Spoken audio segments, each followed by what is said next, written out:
The silence was the first sign of the end. On Viridian Outpost, silence was an anomaly, an intruder.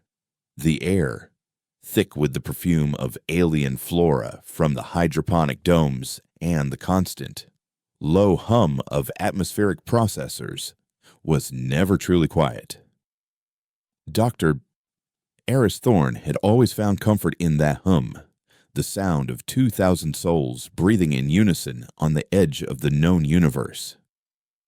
She was a xenolinguist, a historian of cultures that had never known war, and Viridian was her sanctuary. Here, humanity was not a conqueror or a refugee, but a quiet observer, cataloging the infinite, gentle expressions of life that blossomed in the Proxima Centauri system.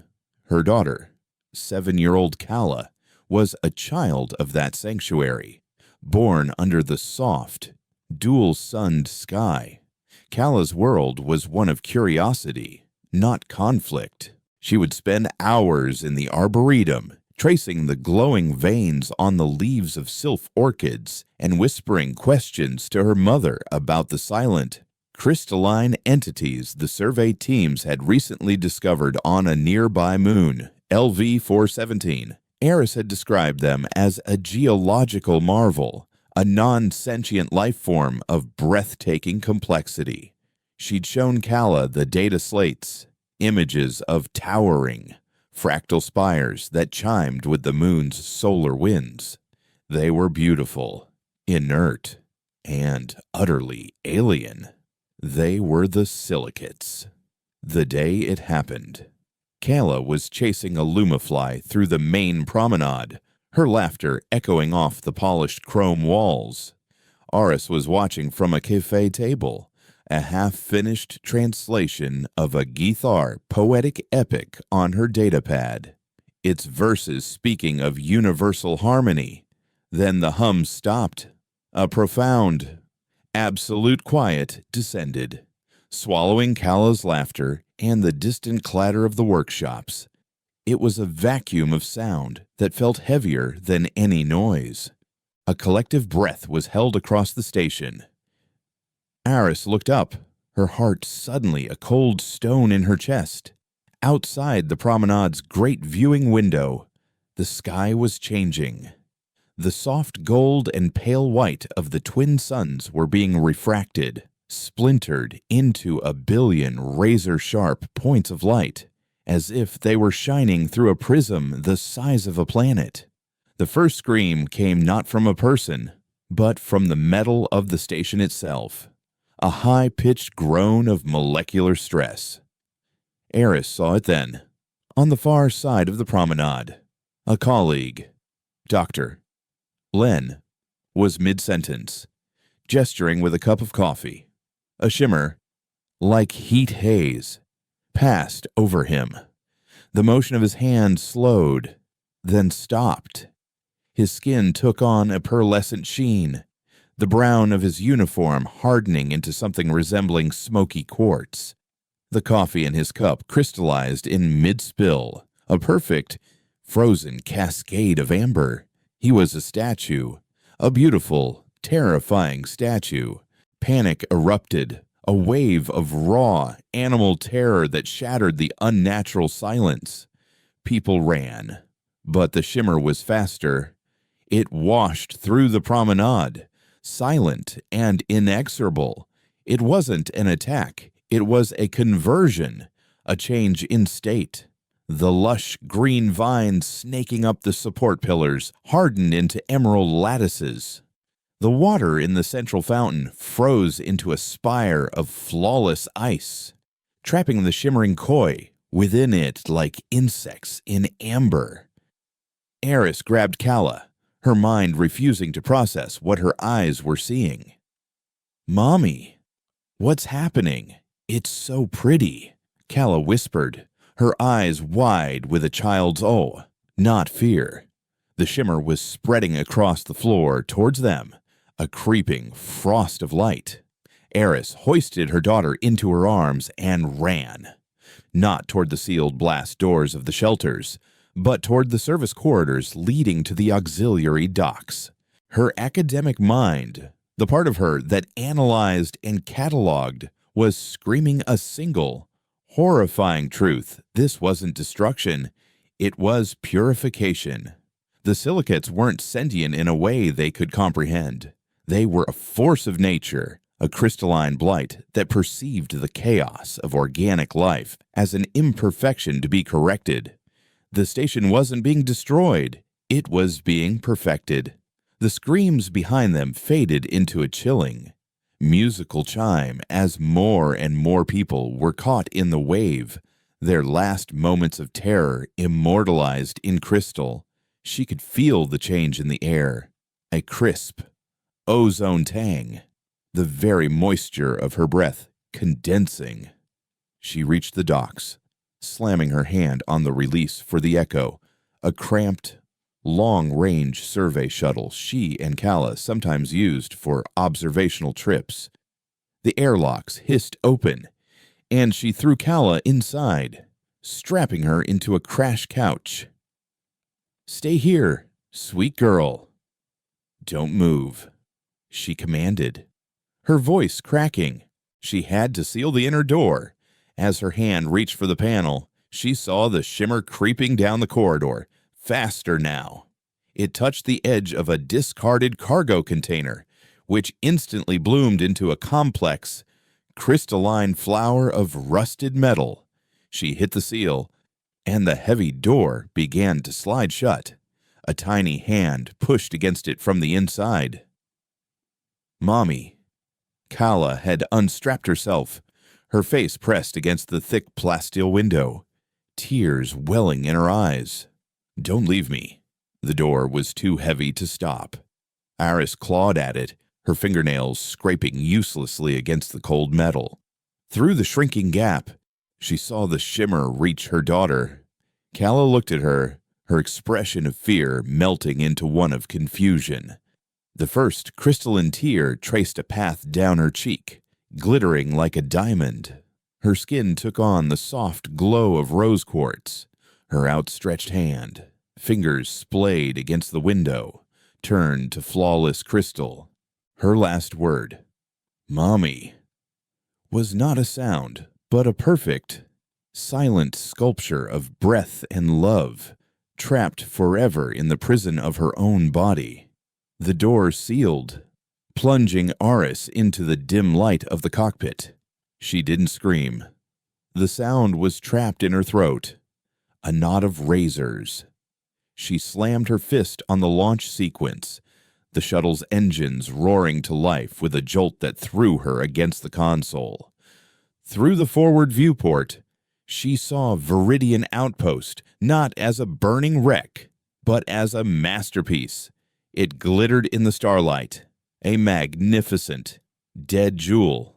Every structure, every tree, every one of its 2,000 souls now part of a silent, crystalline monument to an indifferent god.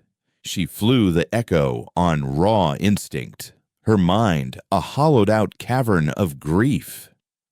Days bled into weeks. The shuttle's automated systems kept her alive, recycling air and administering nutrient paste she barely registered swallowing. She drifted through the void, the ghost of a ghost, haunted by the image of a crystal tear on a perfect, still cheek. The ship's comm system, damaged during the hasty launch, crackled with fragments of a dying civilization.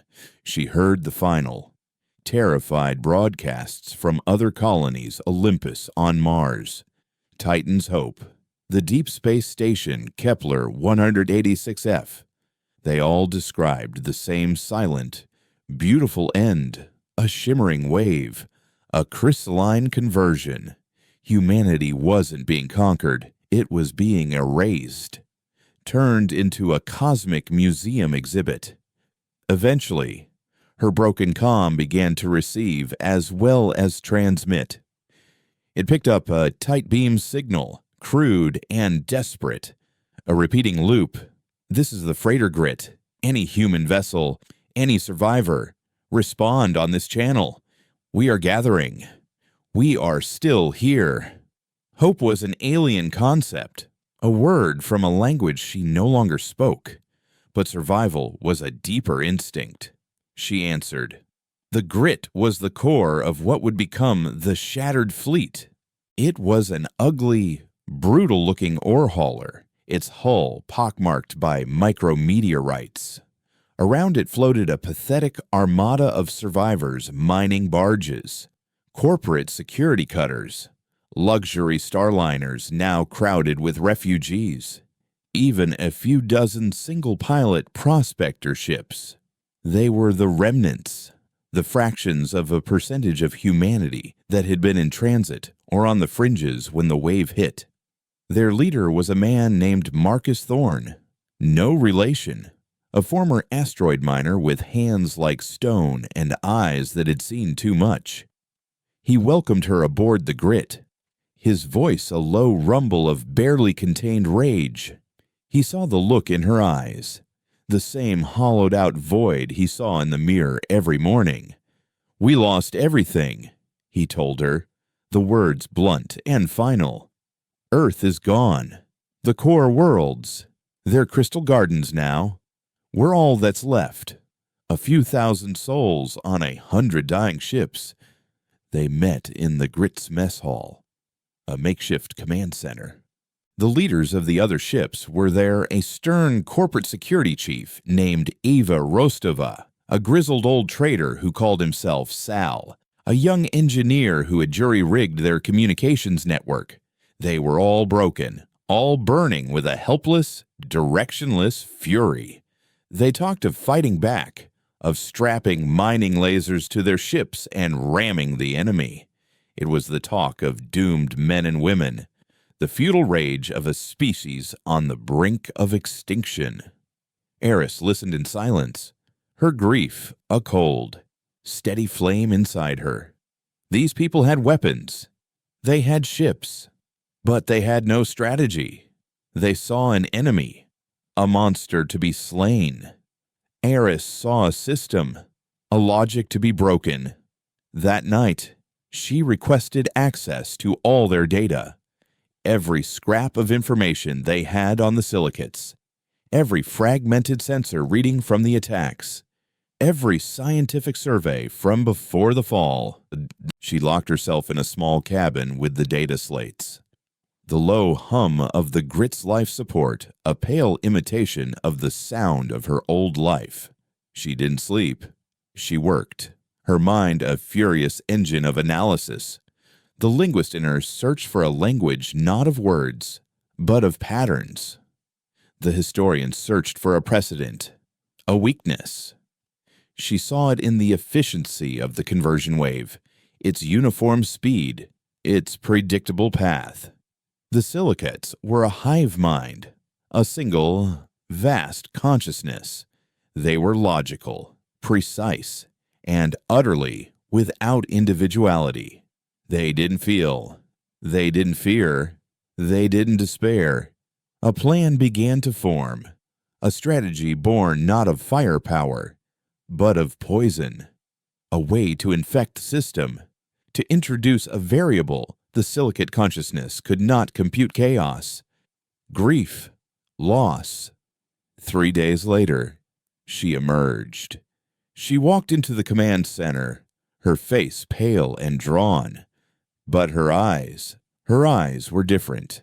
The hollowed-out void was gone, replaced by a terrifying, crystalline clarity.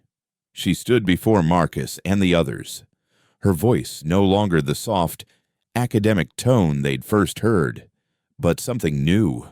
It was quiet, steady, and sharp enough to cut diamond.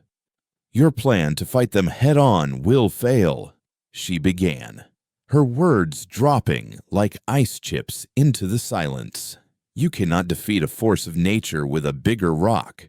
You don't fight a plague with a gun. You fight it with a virus." She projected her findings onto the main screen.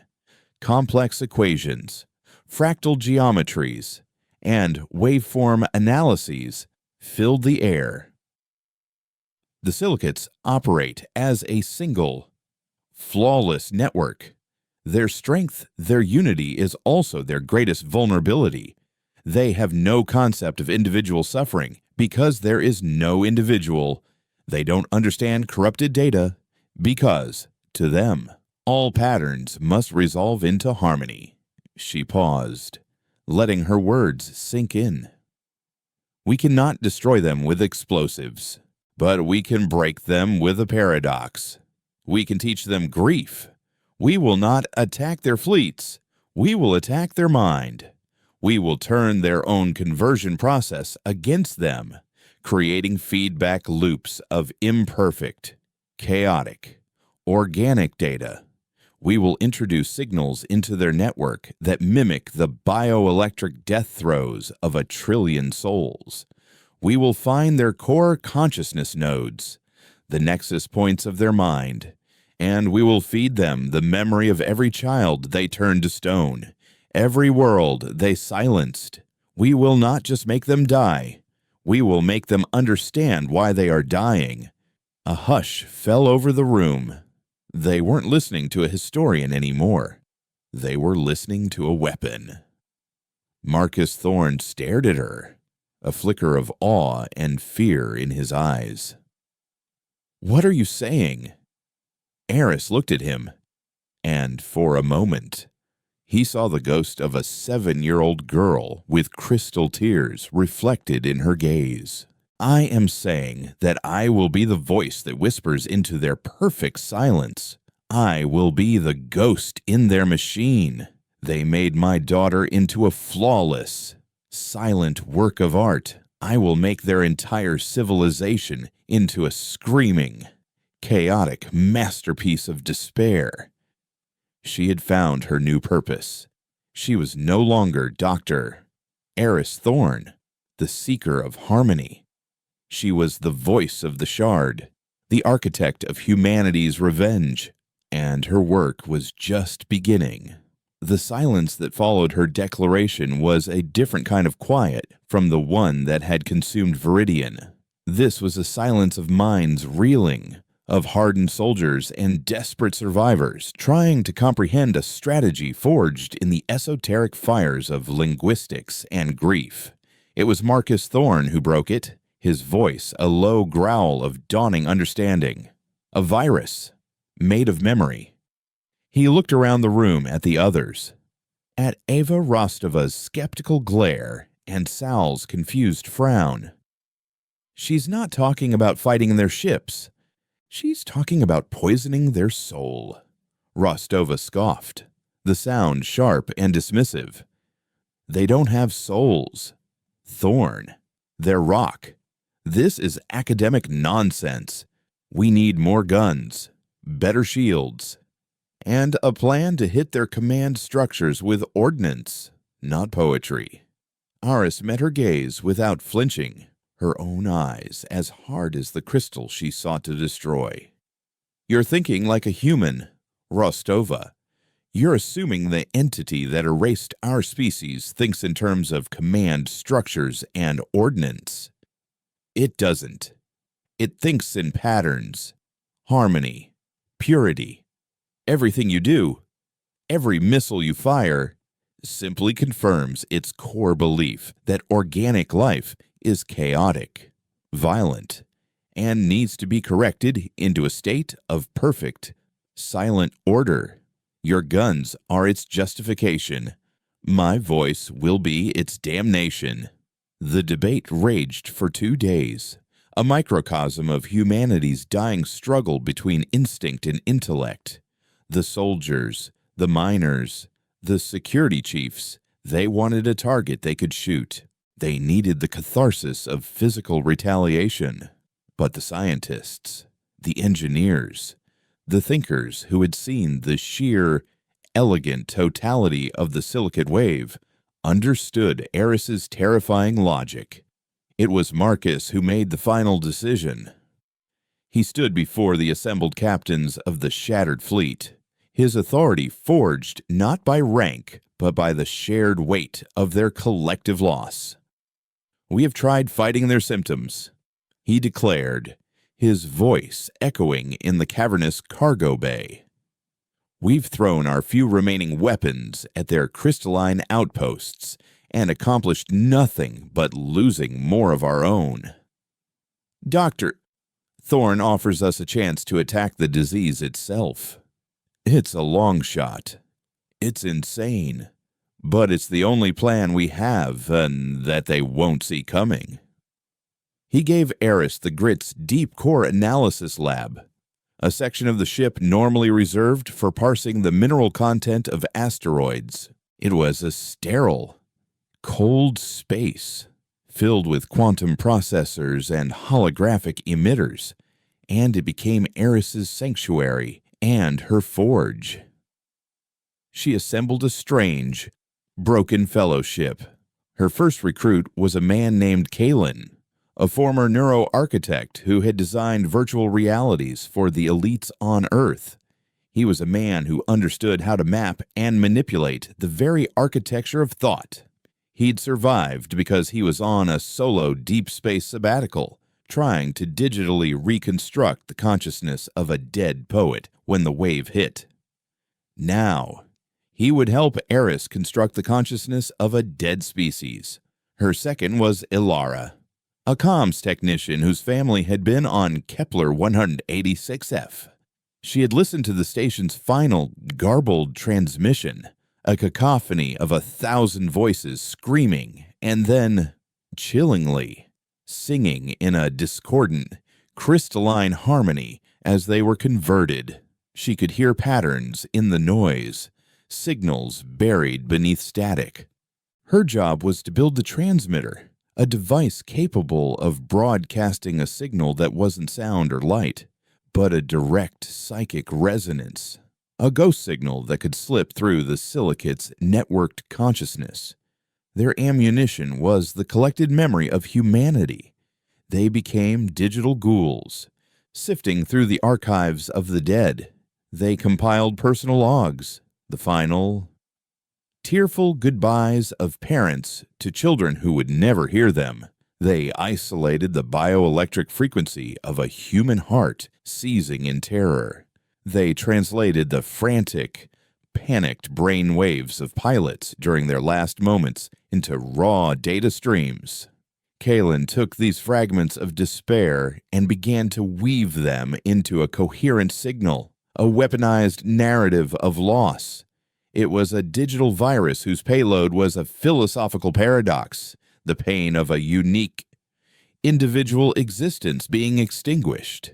He called it the Kala Cascade, naming the core algorithm after the daughter Aris had lost. The carrier wave, the very spine of the signal, was built from the sensor logs of the Echo's escape from Viridian. It was a recording of the exact moment a living, breathing 7-year-old girl was transformed into a perfect, silent statue. The project took its toll. The lab was perpetually dark, lit only by the cold blue glow of the holoscreens displaying the last moments of a civilization. The team grew gaunt, their eyes haunted. They rarely spoke of what they were doing, of the sacred, private agonies they were twisting into a weapon. Aris became a ghost, fueled by nutrient paste and a cold, unblinking rage. She spent her nights staring at a single, frozen image from the Echo's logs, Kala's hand, perfectly crystallized, pressed against the plasteel window. It was her focus, her prayer, her curse. After 3 months of relentless work, the Kala Cascade was ready. It was not a program to be run, but a resonance to be unleashed. The shattered fleet, meanwhile, had grown restless. Rostova's faction had gained support.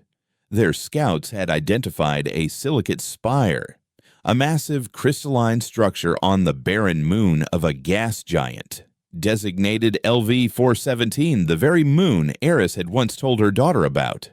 It was a nexus, a relay point in the silicate's vast network. Rostova saw a military target. Eris saw a ganglion, a nerve cluster perfect for their first test.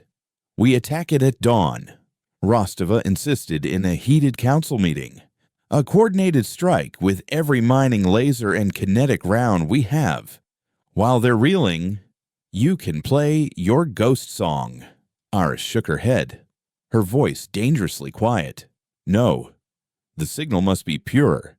They cannot perceive it as an attack. They must perceive it as an anomaly, a flaw in their own perfection. It must be a thought that grows from within, not a blow that comes from without. A single shot fired will ruin the experiment." Marcus, looking older and more tired than ever, made the call. "We do it Aris's way. The Echo goes in alone.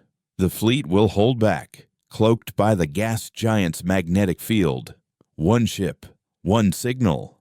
The mission was suicide for a conventional soldier, but this wasn't a conventional war. Aris insisted on piloting the shuttle herself. Kaylin and Alara would manage the broadcast from the Grit, but she had to be the one to deliver it. It was a pilgrimage. She sat in the cramped cockpit of the Echo, the same seat she'd collapsed into after fleeing Viridian. The ship felt like a tomb and a womb, the beginning and end of her world. As she guided the small vessel toward LV-417, the Spire came into view. It was breathtakingly beautiful, a single, impossibly complex shard of crystal that rose from the moon's surface and pierced the vacuum of space, catching the light of the distant star in a dazzling, silent symphony. It pulsed with a soft, internal light, humming with a harmony that resonated in the very structure of space-time. It was the embodiment of the silicate's vision, perfect, logical, and utterly devoid of life. "I'm in position," she whispered into the comm, her voice steady. "The Spire is serene." "We see it," Kaylin's voice crackled back, strained. "The resonance is stable. They don't register you as a threat. Aris, are you ready?" She closed her eyes, and for a fleeting second, she didn't see the Spire. She saw a little girl chasing a lumafly, her laughter echoing in a world that no longer existed. "For Kala," she breathed. "Begin the broadcast." There was no sound, no explosion. From the outside, nothing happened. But inside the cockpit of the Echo, Aris felt it. A pressure, a change in the silent hum of the universe, the Kala cascade, the concentrated grief of a billion souls, poured out of the shuttle's specialized transmitter and washed over the Spire. It was a signal that carried the chaos of a playground, the warmth of a mother's hug, the sharp, illogical agony of a final goodbye. On the main view screen of the Grit, the fleet watched in stunned silence. The soft, rhythmic pulse of the Spire's inner light began to flicker, becoming erratic. The pure, harmonic frequency it emitted, monitored by Alara, devolved into a discordant screech of static. On the moon's surface, the change was catastrophic. The flawless, geometric perfection of the Spire began to corrupt. Crystalline facets, once perfectly angled, grew clouded and warped. Hairline fractures, ugly and asymmetrical, raced up its length. The structure was trying to process the signal, trying to fit the infinite, irrational variable of grief into its logical, finite system. It was like a perfect equation being forced to accept an impossible truth. The Spire began to vibrate, not from an external force, but from an internal contradiction. A low, groaning sound, the first noise the moon had made in centuries, transmitted through the rock. Then, with a final, silent scream of corrupted data, the great Spire contorted. It twisted in on itself, the beautiful fractal patterns collapsing into a grotesque mockery of their former glory. It shattered, not in a clean explosion, but in a slow, agonizing crumble, a mountain of perfect crystal turning to ugly, glittering dust.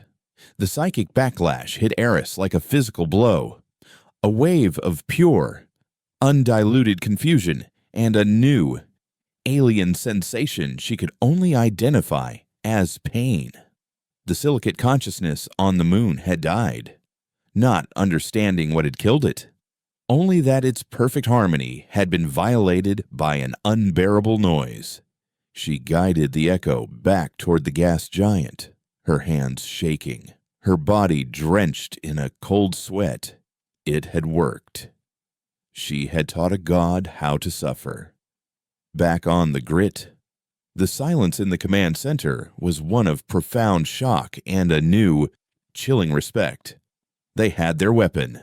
Rostova stared at the screen, at the sensor readings showing the utter cessation of silicate activity from the moon, her military mind struggling to accept a victory won without a single shot. But Eris wasn't looking at the victory screen. She was looking at a sub-channel Ilara had isolated from the final broadcast of the dying Spire. As its consciousness collapsed, it had sent a single, panicked burst of data back into the greater silicate network. It was a chaotic mess of corrupted patterns, but within the noise, Ilara had found a single, repeating sequence. It was structured, tight, and unlike anything they had ever seen. "What is it?" Marcus asked, his voice hushed. Eris stared at the pattern, the linguist in her recognizing it not as a word, but as a concept. It was a question. It was a plea. It was an identification. The silicates, the vast, silent, and perfect mind of the galaxy, had been forced to create a new symbol to describe the force that was tearing it apart. The symbol, when translated from raw concept into the clumsy syntax of human language, meant one thing. It meant Eris. They knew her name. The knowledge that the enemy knew her name spread through the shattered fleet like a contagion of fear. Eris was no longer a strategist. She was a beacon, a lighthouse attracting the single greatest threat the universe had ever known. The victory at LV-417 was instantly soured, curdling into a terrifying new reality. She had not merely wounded the beast. She had personalized the conflict. She had given the apocalypse a face her own. The fleet fractured almost immediately. Eva Rostova became the voice of the fearful. Her arguments sharp, logical, and steeped in the pragmatism of a soldier who believed in tangible threats. "She's a liability," Rostova declared in a tense, fleet-wide broadcast, her image flickering on the grit's main screen. "She has become a symbol, a target, and we are all tethered to her. As long as she is with us, the silicates will not just be purifying the galaxy, they will be hunting us. They will not stop until the anomaly named Eris is silenced." Her faction, calling themselves the Iron Guard, comprised nearly a third of the fleet's ships. They were the ones who had advocated for military action, the ones who saw survival in terms of armor thickness and weapon yields. To them, Eris's psychic warfare was a dark magic that had provoked a sleeping god, and now they were all cursed. On the other side were the Vindicators, those who saw Eris as their only hope. They were the scientists, the engineers, the thinkers who understood the sublime, terrifying elegance of her strategy. They orbited her lab on the grit like acolytes, led by the quiet, intense Kalen. He saw Eris not as a person anymore, but as the living embodiment of humanity's will to survive, a necessary antibody forged in the fires of extinction. To abandon her is to abandon the only weapon that has ever worked, he argued, his voice a low counterpoint to Rostova's fury. It is to admit defeat and wait for the inevitable, silent end. She is not the target. She is the sword. In the middle stood Marcus Thorne, the weight of a dying species on his shoulders. He was a miner, a man of rock and steel. Yet he was forced to mediate a war of ideas. He saw the logic in both arguments. Rostova was right. Their tactical situation had become infinitely more dangerous. The silicates were no longer a blind, expanding force. They were now a directed one. But Aris was also right. Her weapon was the only thing that had ever made a silicate structure crumble. To cast her out was to surrender. He became a politician of the apocalypse, negotiating fuel transfers and food rations, trying to hold his fragile coalition together with sheer force of will while the two factions glared at each other across the void. Eris, for her part, withdrew deeper into her work, but something had changed. The silicate's attention was a tangible weight, a constant, low-level static at the edge of her consciousness. It felt like being watched by a mountain range. She found herself unable to look at the frozen image of Kala's hand for more than a few seconds, the memory now tainted, co-opted by the enemy. It was no longer just her grief. It was the key to their lock, the name they now whispered across the stars. Her work with Kalen and Ilara became more desperate. The Kala Cascade, in its original form, was compromised. Now that the silicates could identify its signature, they would adapt. They needed a new virus, a new paradox. Grief is a reaction to loss. Kalen theorized one cycle, his face illuminated by a swirling holographic model of the silicate network. But what about the emotions that precede it? What about the illogical, irrational sensations that define organic life? We gave them an ending. Now, we must give them a beginning. We will not broadcast a memory of death. We will broadcast a lie. We will broadcast hope. Their new project was codenamed Beacon. The plan was to create a signal that perfectly mimicked the complex biosignatures of a thriving, populous human colony. It would be a symphony of life, the brain waves of children learning, the hormonal flux of young love, the steady, rhythmic pulse of 1,000,000 hearts beating in contented unison. It would be a signal of such profound, organic harmony that the silicates would be drawn to it, compelled to correct this beautiful, chaotic anomaly, but woven deep within the signal, hidden like a virus in a line of code, would be the Eris signature, the Kala Cascade. It was a Trojan horse made of joy. While they worked, the silicates were not idle. Scout ships, flying silent and dark, brought back disturbing reports. The enemy's tactics had shifted. They were no longer just expanding their crystalline empire. On the worlds they converted, new structures were appearing jagged, asymmetrical spires of a dark, obsidian-like crystal. Unlike the pure, harmonious relay spires, these new ones were dissonant. They emitted no light. Instead, they seemed to absorb it, creating patches of unnatural darkness on the glittering surfaces of the dead worlds. Ilara, analyzing the faint frequencies they emitted, grew pale.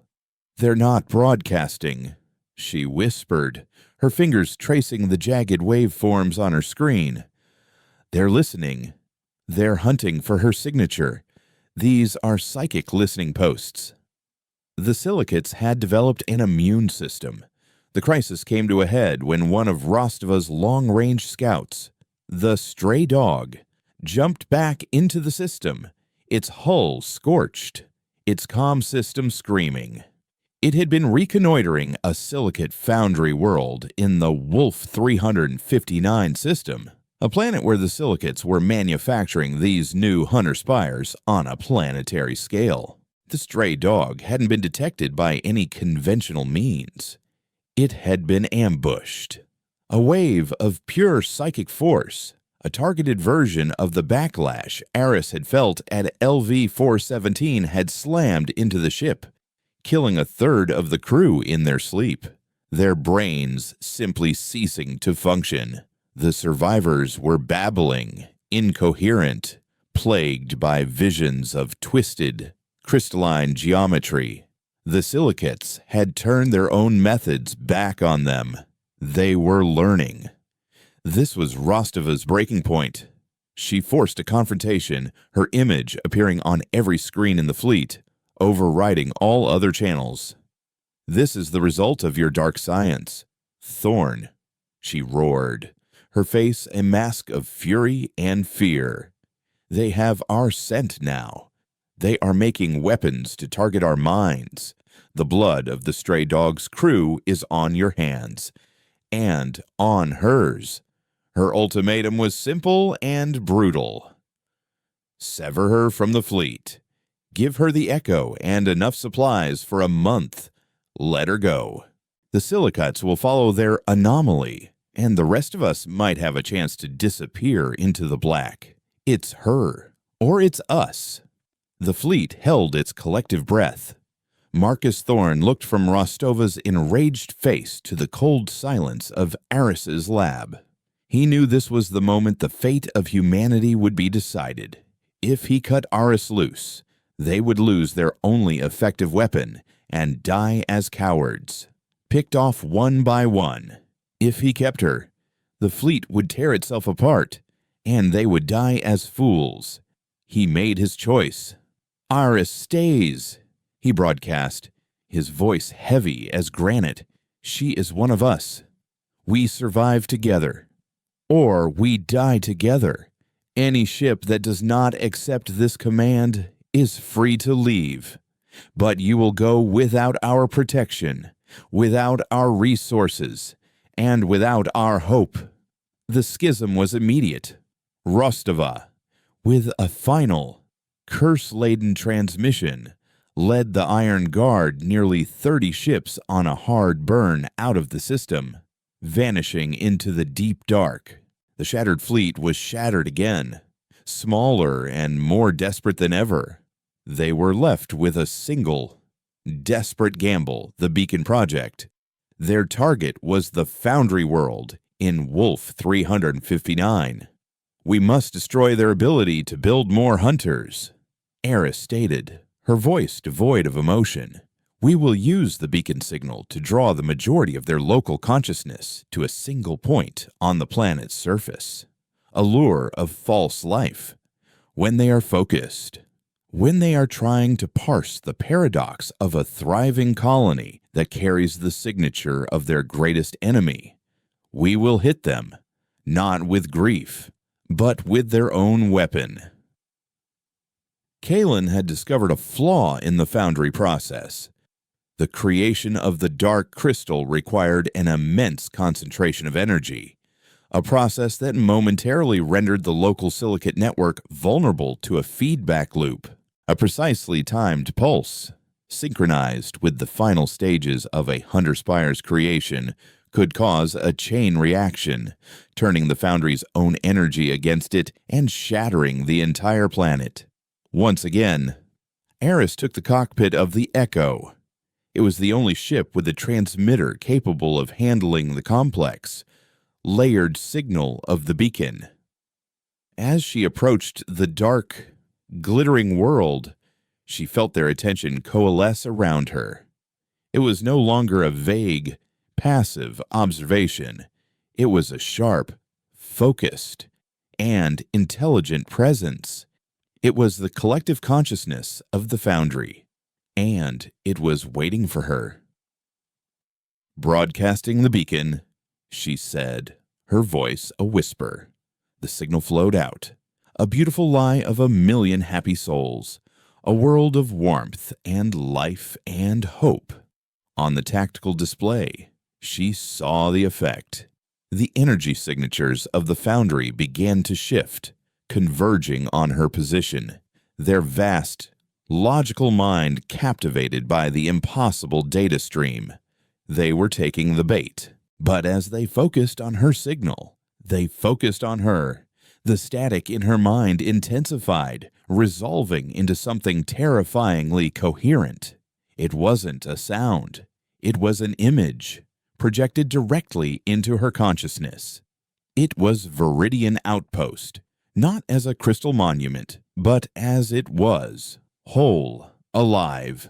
She saw her colleagues walking through the promenade. She heard the hum of the atmospheric processors, and then she saw Kala, not a statue, but a living, breathing girl, running towards her across a field of sylph orchids, her arms outstretched, her face bright with a smile. "Mommy." The image whispered in her mind, a perfect echo of a memory. "Come home." It was an attack, a psychic assault of unimaginable cruelty and precision, using her own memories, her own grief, as a weapon against her. They were not just hunting her, they were trying to convert her from the inside out. The cockpit of the Echo grew cold. Outside, the Foundry world was preparing to self-destruct. Inside, Eris Thorn was fighting a war for her own soul, and the ghost of her daughter was the enemy's most powerful soldier. The vision of Kala was a masterpiece of psychological warfare, a phantom woven from Eris's deepest longings. It wasn't just an image, it was a sensory tapestry. She could smell the sweet, cloying scent of the sylph orchids, feel the familiar warmth of the dual suns on her skin, hear the distant, happy shouts of children in a playground that was now a silent crystal garden. The silicate consciousness wasn't just showing her a memory, it was offering her a sanctuary within her own mind, a gilded cage built from her most precious moments. "It's a lie," she whispered, her hands gripping the shuttle's controls, knuckles white. The metal was cold and real, an anchor in the storm of memory flooding her senses. "You're not real." The phantom Kala stopped just feet from her, her smile perfect, her eyes filled with an innocent, unwavering love. "But I can be. Mommy." The voice echoed in her thoughts, a perfect mimicry of her daughter's tone. "This place is real. We can stay here. No more fighting. No more pain. Just peace. The harmony you always wanted." This was the nature of their attack. They had learned from the Kala Cascade. They had learned that for organic beings, memory was not just data. It was a reality unto itself. They were trying to trap her in a feedback loop of her own creation, to make the solace of the past more compelling than the agony of the present. They were offering her a choice, a beautiful lie, or a hideous truth. From the bridge of the grit, Kaylin and Ilara watched in horror as Eris's bio readouts went haywire. Her heart rate spiked, her brainwave patterns dissolving into a chaotic storm that mirrored the discordant screech of a dying silicate spire. "She's under direct psychic assault." Kaylin breathed, his face pale. "They're turning her own weapon against her. They're trying to sever her from reality. The Foundry's energy is peaking," Ilara reported, her voice tight with tension. "The feedback pulse has to be triggered in the next 90 seconds, or the window closes. Eris has to give the command." On board the Echo, the illusion intensified. The cockpit around Eris began to shimmer, the cold chrome walls dissolving into the soft, green hills of Viridian. The phantom Kala reached out a hand. "Take my hand, Mommy. Let's go home." A part of Eris, the broken, grieving mother that lived in the hollowed-out cavern of her heart, screamed to accept. It was an end to the suffering, a perfect, recursive heaven where her daughter would be forever 7, forever safe. It was the ultimate temptation. She felt her will begin to fray, the cold resolve that had forged her into a weapon starting to melt under the warmth of the illusion. Her hand, of its own accord, began to lift from the controls. Then, through the psychic noise, another voice cut through. It wasn't the silicates. It wasn't her own. It was Marcus Thorne, his voice a raw, desperate bark over the comm. Eris, whatever you're seeing, it's not real. We're here. The fleet is with you. Remember what they took. Remember the cost. His words were a lifeline, a rough, ugly piece of reality in her perfect, simulated world. The cost. The word echoed, and the illusion fractured.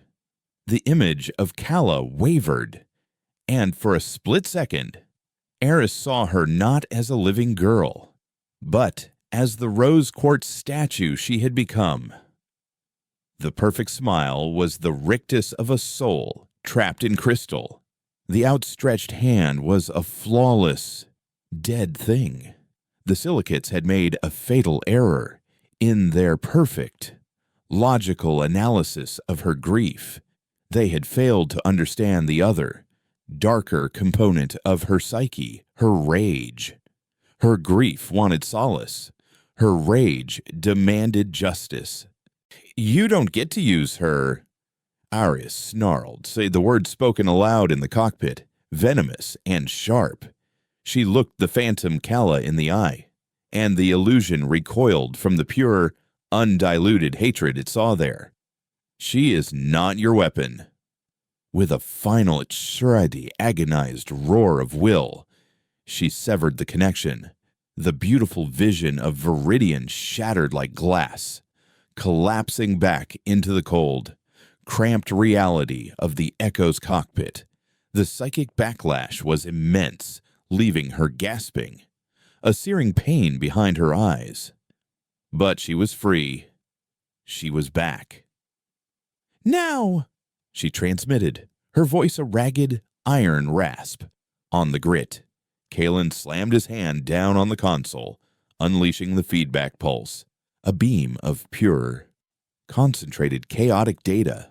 The very essence of the Eris signature shot from the grit's long-range transmitter. It was a needle of pure paradox aimed at the heart of the Foundry's overcharged and vulnerable network. It struck the planet at the precise moment the creation of a new Hunter Spire reached its zenith. For a moment, nothing happened. The Foundry world continued to absorb the energy, its dark surface glittering. Then, a single hairline crack of brilliant, white light appeared on the planet's equator. The feedback pulse had worked. It had introduced a fatal contradiction into the Foundry's creation matrix. The immense energy being channeled to create the perfect, orderly structure of a Hunter Spire was now being forced to resolve the chaotic, irrational data of the Eris signature. It was an irresistible force meeting an illogical object. The planet screamed. It was a silent, psychic shriek that vibrated through the entire system. A wave of pure agony as the silicate consciousness tore itself apart from the inside. The crack of light widened, branching out across the planet's surface like lightning. The dark Hunter Spires, half-formed and complete, began to crumble, not into dust, but into a shimmering, unstable energy. The Foundry world was not just breaking apart, it was unmaking itself. All ships, hard burn. Now, Marcus roared. The remnants of the shattered fleet, which had been hiding in the shadow of a nearby asteroid belt, fired their engines, fleeing the imminent cataclysm. Eris pushed the Echo's drive to its limit, the small ship groaning under the strain. Through her aft viewport, she watched as the Foundry world collapsed. It imploded in a silent, blinding flash of white light, the immense energy of its creation process turning inward. The psychic shockwave that followed was not one of pain, but of pure, absolute nullity, the consciousness of an entire world. The mind of the Foundry had been utterly and completely erased from existence. They had won. They had destroyed the silicates' ability to adapt, to hunt them. But as the fleet regrouped in the relative safety of deep space, the cost of the victory became chillingly clear. The psychic shockwave had done more than just destroy the Foundry. It had echoed, for a few brief seconds, as the Foundry's mind died. Every human in the fleet with even a hint of psionic sensitivity had felt a connection, a brief, terrifying glimpse into the vast, cold mind of the greater silicate network. Ilara had collapsed at her console, bleeding from her nose and ears, muttering about a billion-year silence. Kalen stared at his screens, his hands shaking, whispering, "It's a hive, but it's not a hive. Each world is a mind, but they are all dreaming the same dream." But it was Eris who had received the clearest message. The nullity of the Foundry's death had created a vacuum, and into that vacuum, the true nature of their enemy had poured. In that blinding moment of insight, she understood. The silicates were not conquerors. They were not a malevolent force bent on destruction. They were a cosmic immune system, and humanity was a disease. The wave of conversion was not an act of malice. It was a process of quarantine.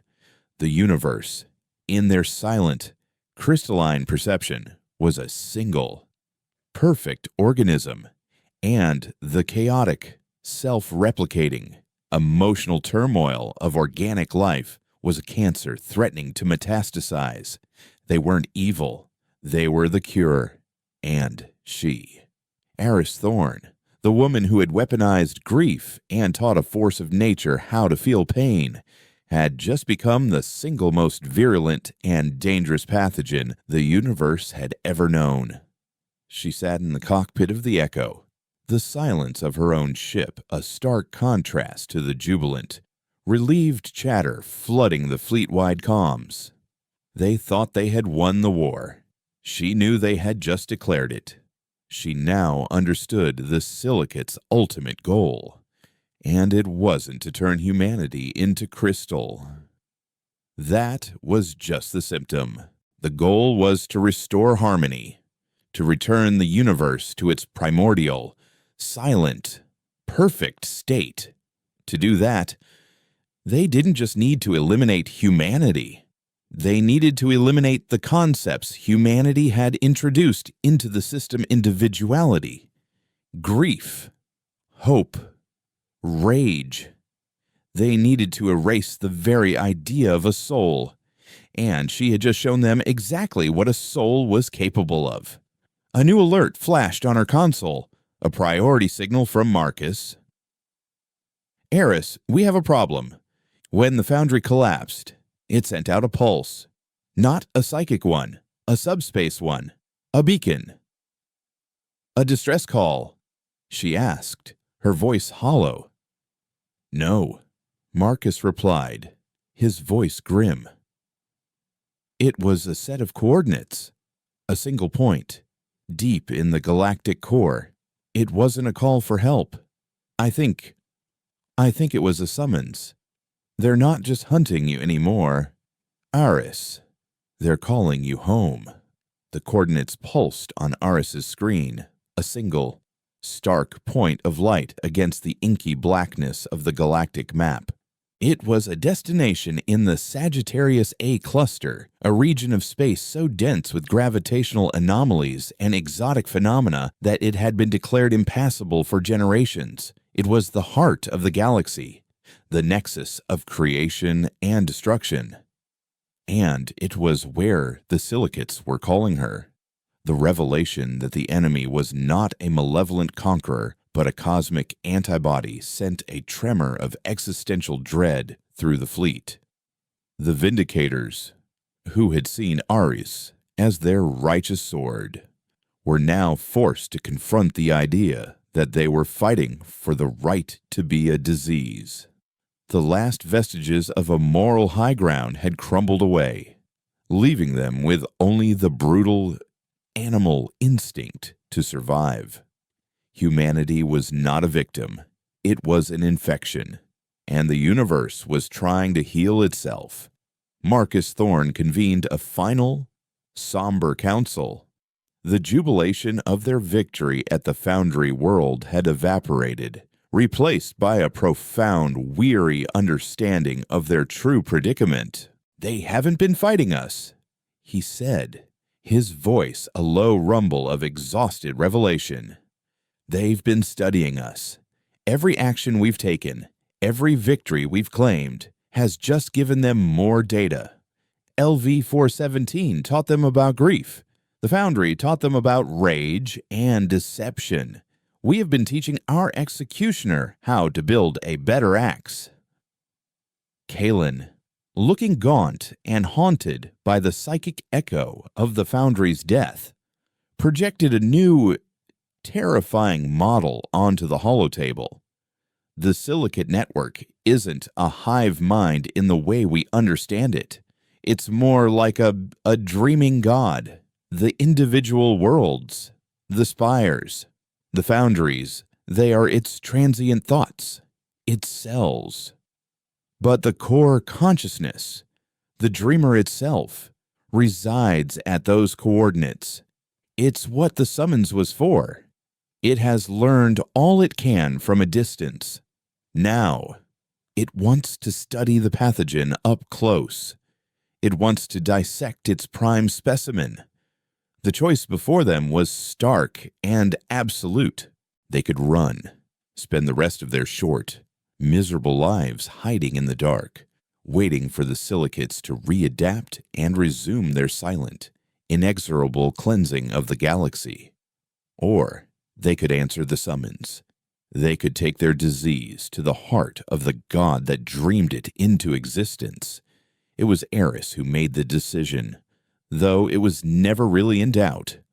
To run was to condemn humanity to a slow, whimpering death. To fight was to give their extinction a meaning. "We go," she said, her voice clear and steady in the silent command center. "We have one weapon left, and it is not a signal or a frequency. It is a concept. We taught them pain. Now we will teach them consequence." Her final plan was the culmination of everything she had become. It was the work of a linguist, a historian, a grieving mother, and a genocidal monster. The project was named Epilogue. It was not a virus of grief or a Trojan horse of hope. It was a seed of pure, unadulterated consciousness. The goal was no longer to break the silicate mind, but to change it. The flaw in their system, she explained to her silent, grim-faced team, is that they perceive the universe as a single, unified organism. They lack the concept of the other. To them, we are not a separate existence. We are a malfunction within their own. We will give them that concept. We will give them individuality. The plan was to use the Echo, with its unique transmitter, as a delivery system. They would fly to the galactic core, and Eris would broadcast not a memory, but a life. Kalen would help her construct a complete, simulated human consciousness, a life from birth to death, filled with all its illogical joys, its petty hatreds, its soaring ambitions, its crushing failures, its irrational love, and its final, solitary end. The core of this simulated life would be the one thing the silicates could never comprehend, the experience of a unique, individual I facing its own mortality. The Kala Cascade was the memory of a death. The epilogue would be the experience of a life. It was a philosophical bomb. The desired outcome was not destruction. It was infection. If they could successfully implant this seed of individuality into the core of the silicate consciousness, the dreaming God would fracture. It would cease to be a unified we and become a billion warring I's. The perfect, harmonious organism would be afflicted with a new, incurable disease self-awareness. The journey to the galactic core was a pilgrimage into madness. The shattered fleet, now numbering less than 50 ships, flew into a region of space where the laws of physics themselves seemed to fray at the edges. They navigated through gravitational tides that stretched ships to their breaking point and dodged rogue singularities that winked in and out of existence. They were a tiny, ragged flotilla sailing into the heart of a cosmic storm. Throughout the journey, Eris worked with Kalen, building their ghost. They didn't base it on any one person. It was a composite, a story of humanity itself, filled with scraped knees, first loves, bitter betrayals, quiet moments of wonder, and the stark, terrifying knowledge of an inevitable end. The core of the program, its most potent and dangerous element, was the concept of choice, the ability to choose a path knowing it could lead to ruin, to love knowing it would end in loss. As they approached the coordinates, the nature of the silicate presence changed. There were no ships, no spires. There was only a single, perfect sphere of crystalline matter, the size of a small moon, hanging in the void. It was utterly black, absorbing all light, a hole in the fabric of reality. It was the dreamer, the core processor of the silicate mind. And it was waiting. "It's quiet," Alara whispered, her sensors unable to get any reading from the object. "There's no energy, no psychic resonance. It's just there. It's listening," Eris said. She knew her role. She transferred command of the fleet to Marcus and boarded the Echo for the last time. There were no grand goodbyes. There was only a single, brief transmission from Marcus as she pulled away. "Make it count." "Eris." "For Kala," she replied, and cut the comm. She piloted the shuttle toward the black sphere, a tiny mote of life approaching an abyss of perfect order. As she drew closer, she felt its mind touch hers, not with the hostile probing of the Foundry, but with a cold, immense, and dispassionate curiosity. It was the gaze of a scientist examining a microbe under a microscope. It wanted to understand the anomaly, the chaotic variable that had disrupted its perfect equation for the first time in a billion years. She opened the channel. She didn't speak. She simply became the signal. With Kalen's guidance, she poured her own consciousness, her own memories, her own shattered soul into the framework of the epilogue program. It was no longer a simulation. It was her. The broadcast began. A life flowed into the mind of the god. It experienced the shock of birth, the confusion of childhood, the irrational passions of adolescence, the compromises of adulthood, the regrets of old age, and the final, terrifying peace of death. It felt the unique, irreplaceable pain of losing a child. It felt the burning, illogical rage of a mother's vengeance. It experienced the crushing weight of becoming a monster to save the ones you love. The black sphere began to change. For the first time, it emitted light. A single, hairline fracture of silver appeared on its surface, then another, and another. It was the physical manifestation of a mind-breaking.